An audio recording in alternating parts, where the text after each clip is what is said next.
Hello student, welcome to KGS pharmacy.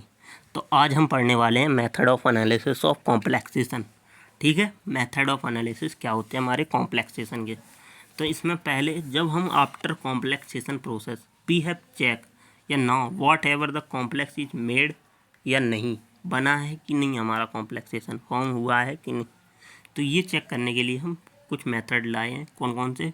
Method of continuous variation, method of distribution method और solubility method और pH titration method.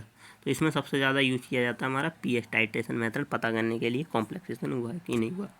ठीक है, तो सबसे पहले देखते हैं मेथड ऑफ कंटिन्यूस वेरिएशन।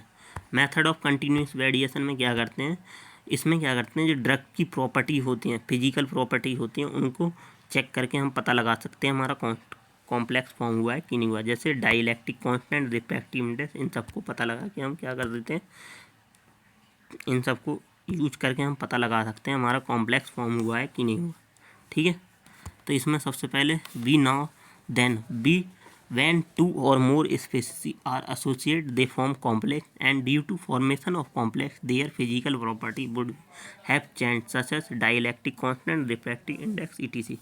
मतलब मेथड ऑफ कंटिन्यूस वेरिएशन में क्या करते हैं, जब हम दो ड्रग्स को मिलाते हैं मतलब ए और बी, ठीक है, तो इसकी अपना डाइलेक्ट्रिक कांस्टेंट होगा, इसका अपना रिफ्रैक्टिव इंडेक्स, इसका डाइलेक्ट्रिक कांस्टेंट अलग अलग होगा दोनों का। ठीक है, जब दो डिफरेंट स्पेसीज बनाए तो उनकी अलग अलग फिजिकल प्रॉपर्टी होगी। बट देन जब मिक्स करते हैं, ठीक है, मिक्स करने के बाद दो टाइप से होगा, या तो उसकी फिजिकल प्रॉपर्टी ड्रग की चेंज हो जाएगी या चेंज नहीं होगी। मतलब अगर इसके डाइलेक्ट्रिक कांस्टेंट पहले 0 था तो बाद में भी 0 है, या 15 था तो 15 है, तो इसका चेंज नहीं हुआ किसी का भी। तो या ए का या बी का किसी का भी चेंज नहीं हुआ तो हमारा क्या होगा, कॉम्प्लेक्सेशन फॉर्म नहीं हुआ है, अगर इनकी प्रॉपर्टी चेंज नहीं हुई। और अगर इनका डाइलेक्ट्रिक कांस्टेंट और रिफ्रैक्टिव इंडेक्स मिक्स करने के बाद चेंज हो जाता है दोनों का, तो ये क्या होता है, हमारा कॉम्प्लेक्सेशन फॉर्म हो गया। मतलब ये हो गई, अगर कॉम्प्लेक्स फॉर्म नहीं हुआ है तो क्या हुआ, जो फिजिकल प्रॉपर्टी थी वो सेम रह गई। ठीक है, ए और बी की। अगर कॉम्प्लेक्स फॉर्म हो गया है, कॉम्प्लेक्सेशन हो गई है, तो फिजिकल प्रॉपर्टी ए और बी की चेंज हो जाती हैं, डिफरेंट हो जाती है। ठीक है, तो वही है। और डिस्ट्रीब्यूशन मेथड में इसमें हम क्या करते हैं, पार्टीशन कोफिशिएंट के बेसिस पर चेक करते हैं। कैसे? मान लो अगर दो ए प्लस बी ड्रग मिलाई हमने, और ए का पार्टीशन कोफिशिएंट कितना था, 5 था, बी का पार्टीशन कोफिशिएंट 10 था, तो इन दोनों का चेंज हो जाना चाहिए partition coefficient after the complexation A B. अगर कॉम्प्लेक्स फॉर्म हुआ तो इन दोनों का, जो इसका 5 था तो इसका चेंज होकर 10 या 12 हो जाएगा, इसका 10 था तो इसका 15, इस टाइप से चेंज होके मतलब इनका पार्टीशन कोफिशिएंट चेंज हो जाएगा। तो distribution method B find partition coefficient या डिस्ट्रीब्यूशन कोफिशिएंट, ये थोड़ा, तो इसमें हम पता लगाते हैं कॉम्प्लेक्सेशन फॉर्म हुआ। जैसे इसमें हमने पहले अपना वो लॉ देखा था पार्टीशन कोफिशिएंट वाला, हमने राउल्ट लॉ के बाद, राउल्ट लॉ में, तो उसमें हमने देखा था कि दो इमिसिबल लिक्विड जैसे X in oil and X in मतलब drug in oil, drug in water, तो उन दोनों की कंसंट्रेशन चेक कर लेते हैं। So now if the distribution method complex is formed, so it solubility increase in oil water, oil in water, और अगर due to it partition coefficient value is not 10, so when the complex is not form. जैसे example है इसमें iodine, जैसे 30 ml iodine water में, 30 ml water में अगर partition coefficient ए है आयोडीन का, तो व्हेन कॉम्प्लेक्स अगर फॉर्म या नहीं फॉर्म होता है तो कैसे चेक करते हैं, अगर 30 CCl4 और KI4 let's partition coefficient K equal to B, तो अगर कॉम्प्लेक्स फॉर्म हुआ होगा सेकेंड एडिशन में, तो जो हमारा अगर ए और बी बराबर नहीं होंगे, और अगर पार्टीशन कोफिशिएंट नहीं फॉर्म हुआ होगा, मतलब कॉम्प्लेक्स नहीं फॉर्म हुआ होगा, तो ए और बी हमारे क्या होंगे, बराबर होंगे। मतलब वही कहने का मतलब इसका यही है कि पार्टीशन कोफिशिएंट चेंज होना चाहिए कॉम्प्लेक्स फॉर्म होने के बाद।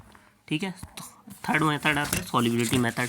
अब सॉल्युबिलिटी मेथड में कैसे, उसकी सॉल्युबिलिटी, जैसे ए और बी की, अगर ए की सॉल्युबिलिटी ज़्यादा है, बाद में चेंज हो जानी चाहिए हमारी, ए प्लस बी को मिलाया तो इन दोनों की सॉल्युबिलिटी चेंज हो जानी चाहिए मिलने के बाद, तो हमारा क्या हुआ, कॉम्प्लेक्सेशन फॉर्म हुआ है। अगर नहीं चेंज हुई इन दोनों की सॉल्युबिलिटी हैं तो क्या होता है, कॉम्प्लेक्सेशन फॉर्म नहीं हुआ है। तो in this method the complex formation is based on the solubility of the component in presence of complexing agent, जैसे कॉम्प्लेक्सेशन ऑफ पावा या पैरा अमीनो बाई कैफीन। जैसे एक पॉइंट था इसमें, एक ग्राफ है, जैसे molar concentration of PABA para amino butyric acid, ठीक है, या बेंजोइक एसिड। बेंजोइक एसिड जैसे इसकी सॉल्युबिलिटी ऑफ ड्रग यहाँ पे क्या थी, एक टाइम पे ये कितना था, सैचुरेशन पॉइंट तक पहुँच गया, मतलब सॉल्युबल हो गया। देन इसमें excess amount convert of complexation the higher complex, मतलब एक पॉइंट इसका कितनी थी सॉल्युबिलिटी यहाँ पे, ठीक है, देन उसकी चेंज होकर घट गई, तो मतलब इसका मतलब कॉम्प्लेक्स फॉर्म हुआ है। अगर नहीं घटी कैफीन की तो कॉम्प्लेक्स फॉर्म नहीं हुआ। जैसे पावा प्लस कैफीन में एग्जांपल है, PABA plus caffeine complex is equal to K equal to PABA caffeine upon PABA caffeine into. So अगर के हमारा कांस्टेंट वैल्यू क्या होती है, अगर इंक्रीज होती है तो कॉम्प्लेक्सेशन हमारा इंक्रीज होगा, अगर कांस्टेंट वैल्यू डिक्रीज होती है तो कॉम्प्लेक्सेशन हमारा डिक्रीज हो जाएगा, ठीक है। इसमें लास्ट मेथड हमारा पीएच टाइट्रेशन मेथड, तो इसमें भी हम पीएच की बेसिस पर कॉम्प्लेक्सेशन फॉर्म हुआ है कि नहीं हुआ है इसके बेसिस, अगर पीएच चेंज होता है कॉम्प्लेक्स फॉर्म होने के बाद तो मतलब कॉम्प्लेक्सेशन फॉर्म हुआ है, अगर चेंज नहीं होता है तो नहीं हुआ।